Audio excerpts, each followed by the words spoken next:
Amen. Bago po tayo umawit sa ating ayan, so, ating po munang basahin ito sa salmo or sa mga awit. Ang ganda po kasi ng kanyang sinabi ng ating Panginoon. Basahin ko muna po sa Ingles, tapos babasahin ko sa Tagalog. Nawa ang salitang ito ay ating pagtulay. Yan sabi po sa Psalms 113 verses 1 to 5. Please listen. Sabi dito, praise the Lord. Yes. Give praise, O servants of the Lord. Praise the name of the Lord. Blessed be the name of the Lord now and forever. Everywhere from east to west. Praise the name of the Lord. For the Lord is high above the nations. His glory is higher than the heavens. Who can be compared Yung with sa the 4 Lord? dyan, balik mo na lang sa Who is enthroned on high. So tayo po'y basahin po natin sa sarili nating wika. Awit ng pagpupuri kay Yahweh. Purihin si Yahweh. Dapat na mapupuri ang mga alipin, ang mga lingkod ng Panginoon. Ang ngalan ni Yahweh ay dapat purihin. Ang kanyang pangalan ay papurihan, magmula ngayon, magpakailanman. Buhat sa silangan hanggang sa kanluran, ang ngalan ni Yahweh dapat papurihan. Siya'y naghahari sa lahat ng bansa, ng paspas sa langit ang pagkadakila. Sino bang katulad ng Diyos na si Yahweh? Nasa kalangitan doon nakaluklok. Kaya sino bang katulad ng ating Diyos na si Yahweh? Na kanyang binigay kanyang bugtong na anak na si Jesus? Kaya lahat naman may hininga, magpuri sa Kanya. Kaya sa mga kapatid, at sa araw na ito, handa po ba rin na ibigay sa Panginoon ng lahat na iyong nararamdaman? Lahat ng mga pakiramdam niyong masakit, hindi niyo kaya, let's break every sorrow and shame, sickness, and say unto the Lord. Amen po ba yun? Amen po, church? Isa pa, amen ba mga kapatid? Come on. God trading my sorrow, I'm trading my shame, I'm trading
Truly, the Lord Jesus Christ did not remain dead.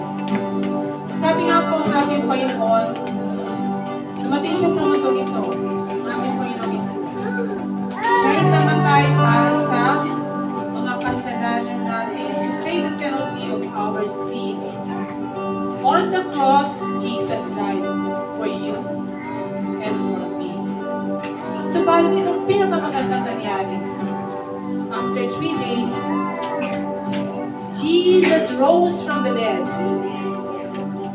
And He went up to heaven. Umakyat ang ating Panginoon sa langit. Siya ngayon ay nakaupo sa kanan ng ating Ama, Diyos ng ating Ama. At sabi niya, naghahanda siya ng lugar sa langit para sa iyo, para sa inyo, at para sa akin. Kaya mga kapatid,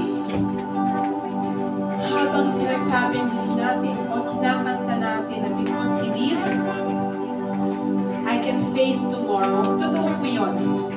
Dahil walang Kristo sa buhay natin, hindi natin masasabi yun. So pakinggan niyo po ang awit nito, because He lives. Ang kwento nito, na ginawa ng ating Diyos na naging.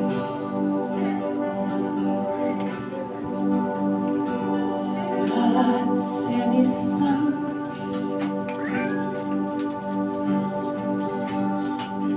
They call Him Jesus. He came to love,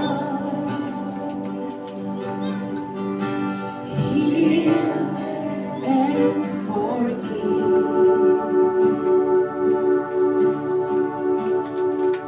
He lived and died to buy my pardon. An empty grave is there to prove my Savior lives. Can I invite everybody to declare this? Because He lives. Sabihin po natin, I can face tomorrow. I can face tomorrow.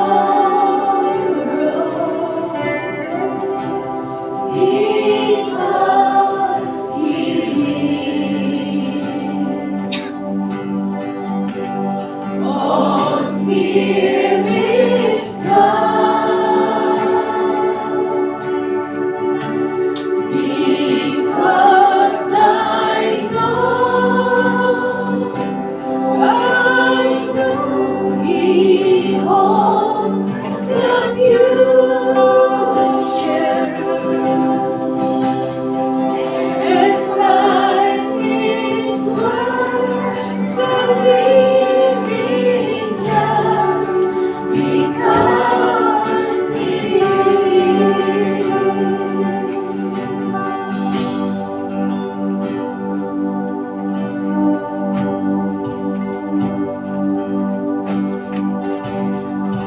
God sent His Son.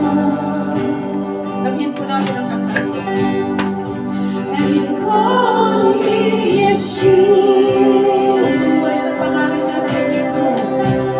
He came to love. Dumating ang ating Panginoon because of His love for you and me.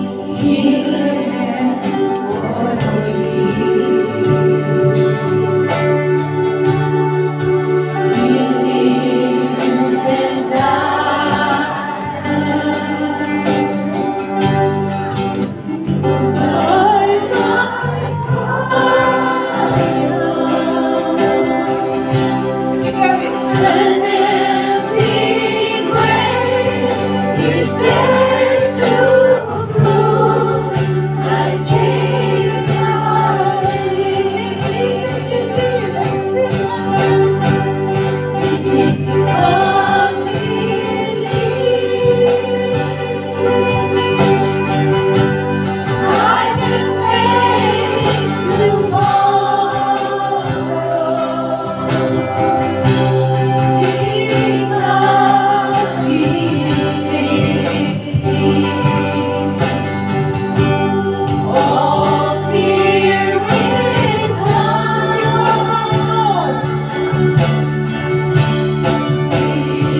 iba natin kinakantang awiting ito is gusto niya parating sa bawat isa sa atin.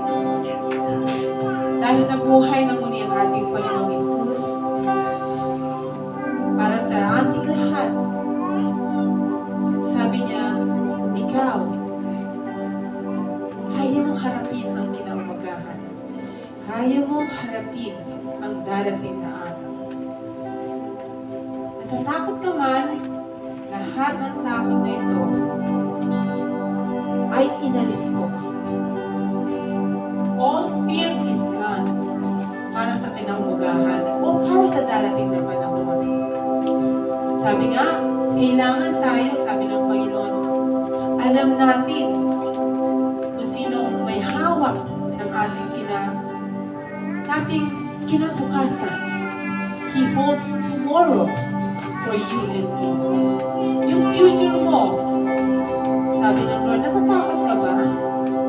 I live because it's for you all along. Sabi ng Lord, ako'y nabuhay para sa iyo. Kaya ka narito at naliwanag ang nabuhay ako muli.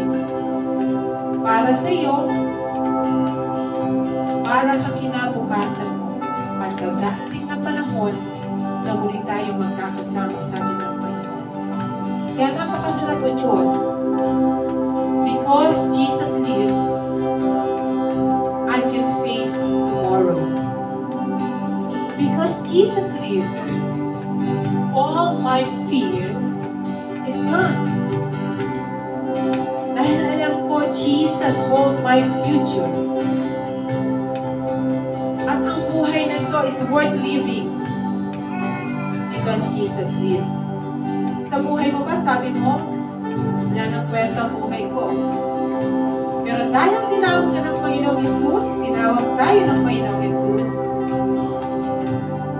alam natin that our tomorrow is in His hands. Thank you, Jesus. Can you just sing together in a very solemn way? Yung talagang mahina na ina-express natin sa Panginoon yung awiting ito. Katahin natin ang personal ito sa ating Panginoon. Yung He, sabihin natin Jesus. Because Jesus lives. Sabihin natin. I can face tomorrow. Because Jesus lives. All fear is gone. Because I know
kami pag-asa para sa aming kinabukasan, Panginoon.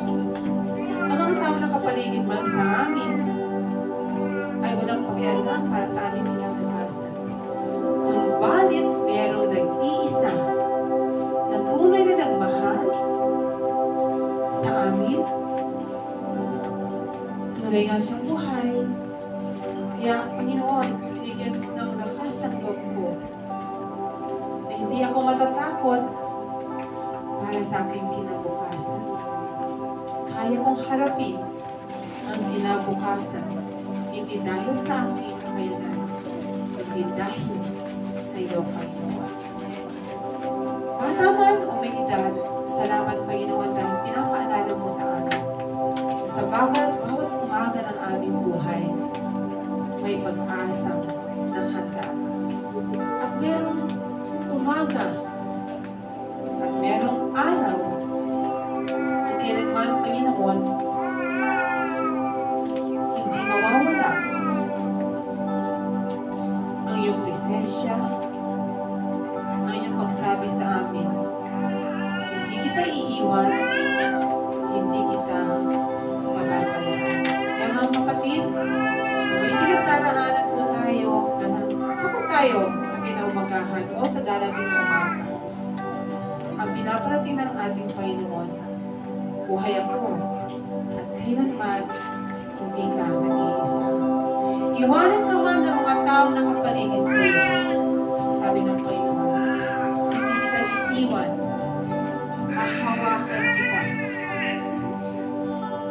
Dadalhin kita sa plano ko para sa iyo sa lugar na nasaan. Ikaw ay gagamitin ko upang higit na makilala ang aking pangalan. Kaya mga kapatid, ang Panginoong Hesus ay buhay. Kaya ikaw ay narito, ako ay narito. Dahil gusto niyang iparating sa bawat isa sa atin. May bagong umaga na nakahanda sa bawat isa. Umagang tunay na pinagpala at umagang may pagkas. Salamat, Panginoon Diyos at aming Ama. Dahil sa pag-ibig mo sa bawat isa sa amin. Dahil sa pag-ibig na binigay mo at ang pangalan ng pag-ibig niya ay Jesus. Kami ay nagagalak na may pag-asang mabuhay at alam namin ang aming kinaumagahan at aming susunod na araw kinabukasan ay nasa iyo, mga Panginoon. Salamat po, Dakilang Diyos at aming Ama. Salamat, Panginoong Hesus. At salamat na Nanay Espiritu Santo sa patuloy mong pagpapaalala sa amin na kailanman hindi kami nag-iisa. Purihin ka, Diyos na dakila. Purihin ka, Diyos na banal. Sa ilamang papulit pagsabahan, Panginoong Hesus. Sa ilamang ang lahat ng pagpulit. Ang lahat na may mga hininga at may pag-asa sa kinabukasan ay nagsabi na